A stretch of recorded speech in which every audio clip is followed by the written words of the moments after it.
Be honest आता काहीच नाही होऊ शकत. Sorry. So these are my MBBS mark sheets. Nice, very good marks. But unfortunately आम्ही तुम्हाला MS ला ऍडमिशन देऊ शकत नाही. Sir, but why? त्याचं उत्तर तुम्ही यांना विचारलं तरच बरं होईल. ओम साईराम.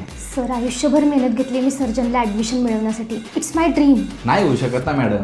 तुमच्यासोबत अजून एक मुलगी आहे जिला तुमच्यापेक्षा फक्त 1 मार्क कमी, तिचं सिलेक्शन झालंय. मग माझं ऍडमिशन व्हायला पाहिजे ना? नाही ना मॅडम, तुम्ही ओपन कॅटेगरीमध्ये येता आणि ते रिझर्व्ह कॅटेगरी, मग त्यांचं झालं admission. Sir, this is not fair. म्हणजे मी फक्त ओपन कॅटेगरीमध्ये आहे म्हणून तुम्ही मला अशी वागणूक देता? हे बघा, माझ्या आई वडिलांनी मला शिकवलंय की सगळे लोक समान आहेत आणि सगळेजण इक्वल आहेत. मग ही समानता तेव्हा कुठे गेली होती जेव्हा 4 वर्षांचं रिलेशनशिप तुम्ही हे सांगून तोडलं होतं की माझ्या घरचे लग्नासाठी तयार होत नाहीयेत कारण आपली कास्ट वेगळी आहे. वेगळी होती तर आधीच सांगायचं ना. प्रॉब्लेम हा कास्टचा नव्हताच, तुम्हाला श्रीमंत नवीन मुलगा मिळाला. सर, प्लीज असं करू नका ना. हवं तर त्या मुलाची मी माफी मागते ना सर, पण प्लीज मला ऍडमिशन द्या ना. मॅडम, ओपन किंवा रिझर्व्ह कॅटेगरी असलं काय आपण मानत नाही, सगळे इक्वल आहेत, पण कर्म हे भोगावेच लागतात ना. टू बी ऑनेस्ट आता काहीच नाही होऊ शकत. सॉरी.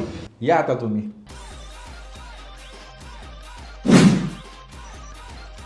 हाव, तुम्हाला हवं तसं केलं मी. आता तरी ती बंदूक काढा.